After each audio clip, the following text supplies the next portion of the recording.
こんばんは、もふもふのさまふです。今日はですね、日銀が金融緩和をしたっていう報道がですね、今日入ってきたので、その内容について詳しく解説していきたいと思います。ですね、今、コロナの影響でものすごいですね、景気が悪化しているような状況です。そういった中、日銀としてもですね、どうやったら景気をですね、回復できるのか、その対策をですね、いろいろ打ってます。で、今日はですね、具体的にじゃあ日銀が何をやってるのか、またですね、具体的にどういう効果が期待されるのか、そういうことについて、解説していきますので、ぜひですね、経済勉強したいとか、これからどうなのか知りたい方は最後まで見てみてください。で、今日の内容なんですけども、日銀の金融緩和ですね、何をやったのかってことで、ETF の買い付けをやりましたっていうのはですね、前回3月16だったかな、やりました。で、今回はですね、国債の買い入れの上限撤廃っていうのと、あとCP、コマーシャルペーパーっていうのとですね、社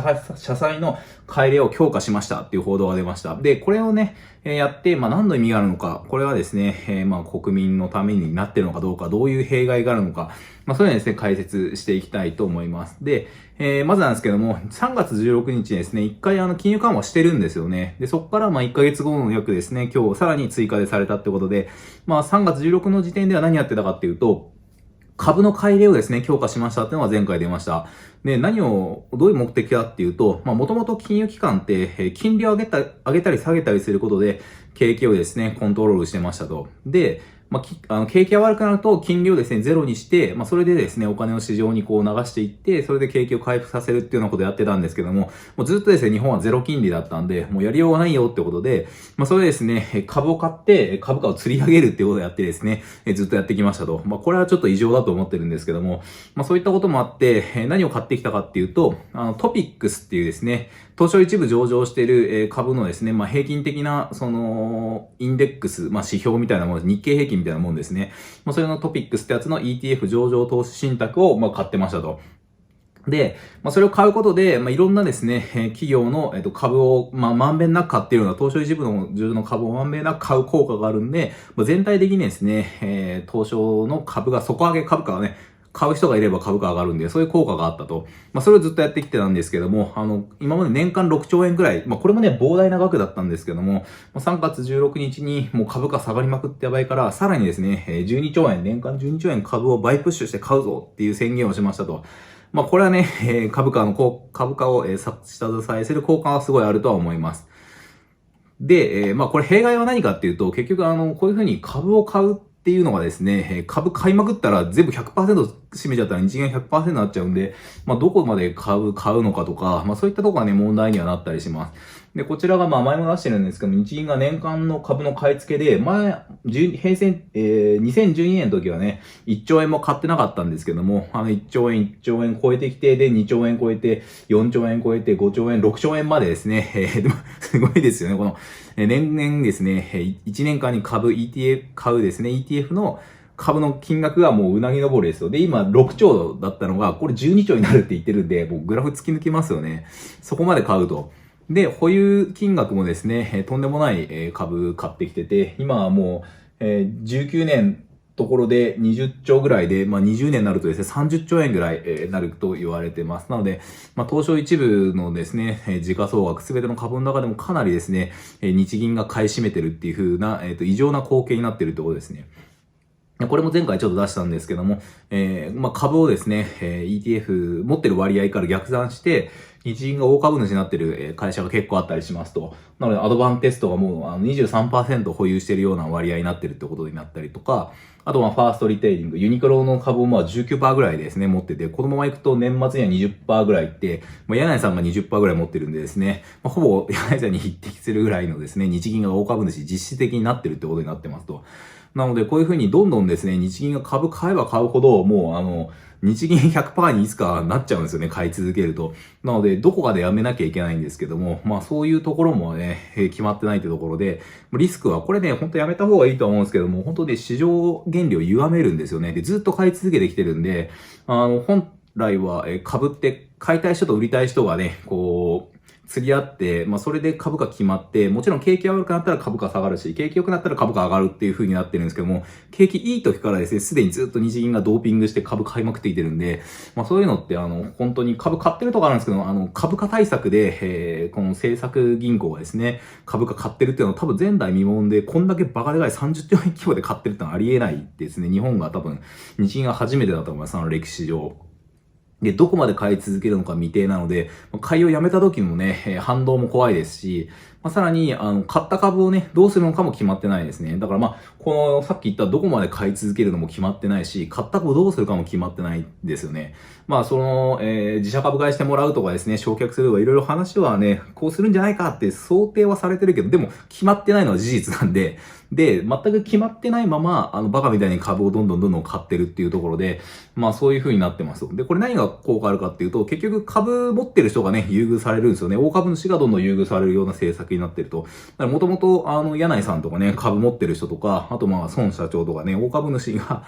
日銀がどんどん株価上がれば上がるほど、彼らがね、株むちゃくちゃ持ってるんで、そういった人たちは儲かるっていう風になってるんで、本当これはね、誰のために何のためにやってんのかってね、それに乗っかりたかったら株買えよっていう風な、メッセージなのかもしれないんですけれども、ちょっとね、異常で、この二つはちょっと気になってると。で、出口は決まってないんで、このままなんか次元爆弾になりそうだなっていうね、具体的に何がどう悪いってわけはね、ないんですけれども、売り始めたりとかした場合はもちろん暴落するだろうし、この辺がね、ちょっと全然見えてないっていう風になりますね。っていうところが3月16日だったんですけども、じゃあ4月27日ですね、今日ですね、どういう政策したのかっていうと、まず一つ目がですね、国債の、買い入れの上限を撤廃しましたってことで、これもね、これいいような悪いようなね、これもいい、難しいところなんですけどね。で、もともとデフレ対策でですね、お金を市場にこう供給させるために、国債をですね、銀行から買ってたんですよね。その買った分のお金が市場に供給されるっていうようなことで、日銀がですね、株じゃない、国債も買ってましたと。で、今までは年間80兆円ぐらいを上限にですね、国債を買い入れしましたってことで、これもね、相当な規模なんですよね。1年間のその国債の発行額ってね、そんなに、多分50兆とかそれぐらいだと思うんで、そんな80兆ぐらいいくのかな。相当な数を買ってましたっていうことで、これも異常だったんですけれども、で、この買い入れの上限を撤廃しますと、もう年間80兆をめどに買ってたんですけども、これもう無制限に買い入れるよってことを言いました。なんでこんなことしたかっていうと、今日本政府がですね、国債を発行しようとしてるからですね。で、今コロナ対策でですね、やっぱお金が必要ですと、国民にお金を配ったりだとか、いろいろ景気対策をするってなると、どうしても財源って言われてるお金が必要で、そのお金をどっから生み出すかっていうと、国債を発行してですね、対策をしようってことで、そうやってですね、お金を、もちろんね、国民一人当たり10万でしたっけ ?10 万円とか配るとか、そういう話入れてるんで、そのお金をですね、国債を発行することで、賄おうと。っていうことは、もし、その大量の国債がですね、バーンと日本が国債をバーンと出したときに、誰も買う人がもしいなかったら、価格がですね、暴落するんですよね、国債の。それどういうことを意味するかっていうと、利回り、金利が上がるってことで、これちょっとややこしいんですけどね、価格が下がるってことは利回りが上がるってことなんですね。低い金利で買いたいよって人がいなくなるんで、利回りが上がっていく。で、高い利回りで買う人が出てくる。そういうイメージなんですけれども、なので、国債をバーンと大量に発行した時に買える人がいないとですね、暴落してしまうんで、それを防ぐために、じゃあ日銀がね、買ってやろうってことで暴落を防ごうっていうことで、やってますと。なので、これはしょうがないのかなって気はしますね。で、もし、国債の金利が上がってしまうとね、もういろんなところに不具合っていうか、とんでもない、ことになるので、これはこれでね、金利ゼロに抑えるっていうので、仕方ないのかなっていうような気はしてます。で、国債発行額、これ令和元年9月末の速報とかで、今国債の発行額が10兆ぐらい、1000兆ですね、1045兆ぐらい発行している中の、すごいこと490兆円ぐらいがですね、日銀が買ってるところですね。もうほぼ半分をですね、日銀が国債を買ってるとですね。これまたすごいですよね。極端なインフレ起こってないからいいっていう話もあるんですけれども、いや、なんかすごいなっていうことですね。恐ろしい額を買ってると。それをね、さらに買い増しするよってことで、いうことですね。で、さらに、今まで買ってきた額としては、国債のね、残高どんどん増えていって、バーンとね、これぐらいって、まあ、さらに増えますよってことですね。まあ、こうやって、もともと、国債の保有額ってあんまりなかったんですけど、まあ、異次元の金融緩和とか言っててですね、まあ、国債買いまくってですね、お金をまあ銀行にですね、供給したんですけども、結局まあ銀行から先にお金がいかなくって、まあそのデフレ対策にはあんまりなってないってことで、まあ最近ちょっとね、衰退気味だったんですけど、またここから買い増しするみたいなことになってるみたいですと。まあデメリットとしては、インフレにですね、気をつける必要があるってことで、まあ今インフレにはなってないので、すぐにはですね、どうこうっていう、不具合は出ないんだと思いますが、まあインフレってやっぱりこう、制御はできないので、今までね、ハイパーインフレになったら、一回そっちに歯車狂っちゃったらなかなか制御できないので、インフレは気をつけなきゃいけないなっていうところと、あとまあ円安ですね。どんどんお金を、円をするっていうことなので、円の価値がまあ、下がっていくってことで、まあインフレと円安ですね、気をつける必要はあるかなと思います。まあ、ただアメリカとかもむちゃくちゃ発行してるんで、まあ、全部の国がまあ発行したらどうなんだろうなとかね、なんかこういうふうにいろいろちょっともやもやしているところはあるんですけども、まあ、ただ円安はね、1ドル110円ぐらいで、あんまり円安になってないって思われる方いるかもしれないですけども、まあ、アメリカとかずっとインフレしてるんで、まあ、そういった意味からすると、円安にはなってるんですよね、インフレを考慮すると。なので、これもね、実質実効為替レートって前、どっかの動画で解説してるんですけども、まあ、よくアメリカとかね、ヨーロッパからの観光客が、まあ、日本に来て、日本の物価安いよって言ってね、爆買いしたりとかしますよね。で、逆に日本の人たちが、ヨーロッパとか行って、なんかパスタ食べようとして2000円行ったりとかですね、ランチでね、2000円、3000円とか行ったりとかして、向こう物価高いなって言われてると思うんですけども、それ何かっていうと、もうインフレを考慮したベースで円安になってるってことなんですよ。なので、まあ、円安今後進んでいくと、さらにですね、こう、なんか向こうの物価が上がっていって、輸入して何か作るっていう時に不利になるかもしれないですね。で、まあ、これで、デメリットがあるんで、そこはですね、注意が必要ですと。まあ、すぐにどうこうなるレベルではないと思うんで、気にはそんなにしてないんですけれども。で、もう一点が、日銀が、CP コマーシャルペーパーと、あとまあ、社債の改良をしますってことで、まあ、例えば、社債っていうのはですね、資金調達とかでよく使われるんですけれども、例えばどっかの会社がですね、10年の社債で年利 1% 払いますよって言って、それでお金をですね、例えば10億円発行して、それで10億円調達するよとか、まあ、そういうことやってますと。ただまあ、不景気になって、この会社が潰れると、この、発行した社債って返ってこないんで、会社が潰れそうだなって思ってくると、この社債買う人がいなくなるんですよね。これも重要なんで覚えておいてほしいんですけど、社債もやっぱこう買う人がいなくなると金利が上がってくるんですよ。で、まあどういうことかっていうと、今までは 1% でもね、買ってたけど、ちょっと潰れそうだから 1% じゃ買わんなとか言って、で、いや、4% ぐらいなら買うよ。例えばですよ、4% なら買うよとかって、こう金利が上がってくるんですよね。そうすると、何が困るかっていうと、会社は、こう、利息を払う負担が増えるんで、資金調達しにくくなるんですよね。まあ、WeWork の社債とかね、普通に市場で売買されてるの、なんか 40% 近くまでいったって言ってましたね。WeWork の社債が。とんでもない、もうね、潰れる前提なのかわかんないですけど、40% ってすごいですよね。あとちょっとね、遂行栽培の 80% いいかもしれないですけど、まあそんな感じで、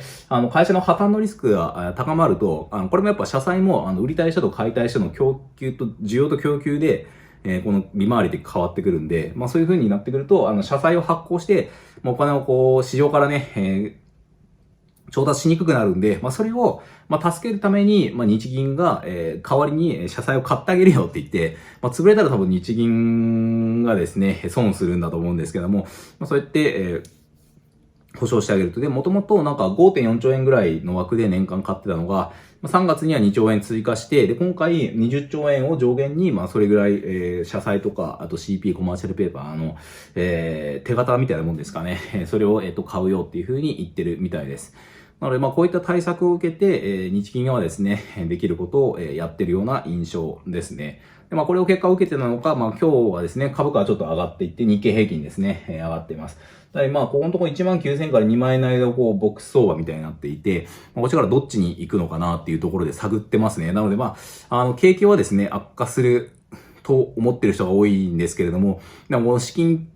がですね、むちゃくちゃぶっ込まれてるんで、こう上がっていくのか、景気を反映して下がっていくのかっていうのは、まあまあ、短期的にはちょっと予想できないなっていうところなので、非常にですね、難しい相場になってますと、まあ、金融緩和バブルだとかね、コロナバブルが来るのかもしれないですね、もしかしたら。まあでも、ね、24,000ここを超える可能性ももちろんあるんですけども、経済はね、全然反映しなくなっちゃうんで、まあどうなんだろうなっていうところで非常にね、やっぱ株は難しいなと思いますね。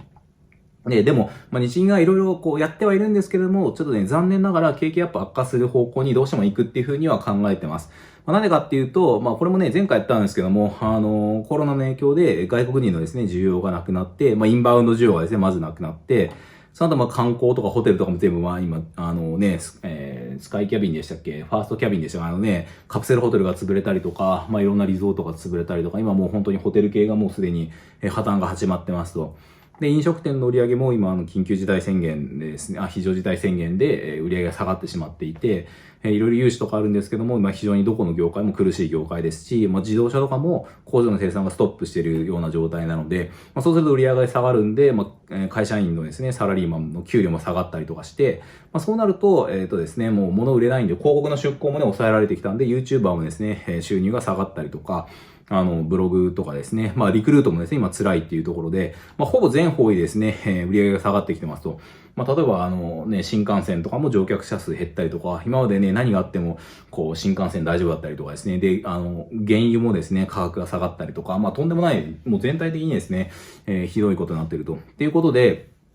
景気後退のスパイラルはね、いろいろ日銀がやったとしても、どうしてもやっぱ止められなくって、売り上げ下がると、どうしても給料が下がって、で、給料が下がると、消費が下がっていって、そうすると、物価が下落して、で、そうするとさらに売り上げが下がるって、こういう風なスパイラルがですね、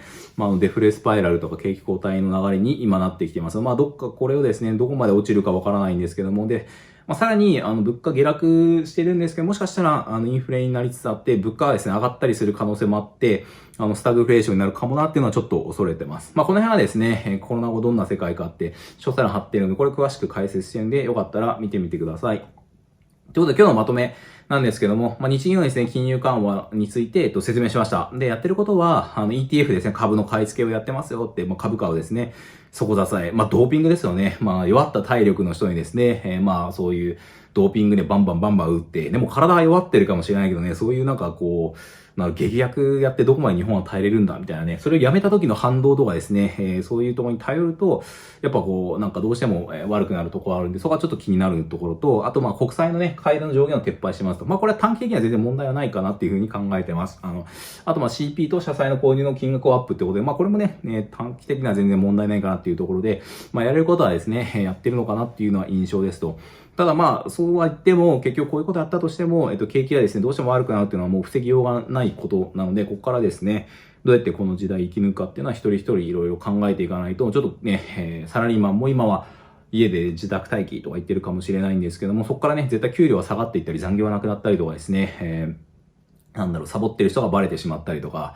どんどん人員削減とかですね、リモートワーク、そういうの進んでくるんで、対応できない人は、ちょっと厳しい時代が来るかなっていうふうに、考えたりとかしてます。なのでですね、自分で稼げるスキルっていうのはすごい必要だと思うんで、ぜひですね、ブログで稼いだりとか、YouTube で稼いでみたりとか、株式投資やってみたりとか、今株価上がってますしね。あとでも下がるかもしれないですけどね。あと不動産投資についてとか、詳細欄、再生リスト作ってるんで、ぜひですね、勉強してみてください。はい、最後までご視聴ありがとうございました。もしもしよかったらですね、高評価いただければ嬉しいです。で、このチャンネルはですね、経済ニュースとか、役立つ情報を発信していってるんで、ぜひですね、勉強したい方はチャンネル登録をお願いします。またですね、役に立ったら Twitter とかでシェアしていただいたり、友達に勧めていただけるとむちゃくちゃ嬉しいです。いつもコメント、高評価ありがとうございます。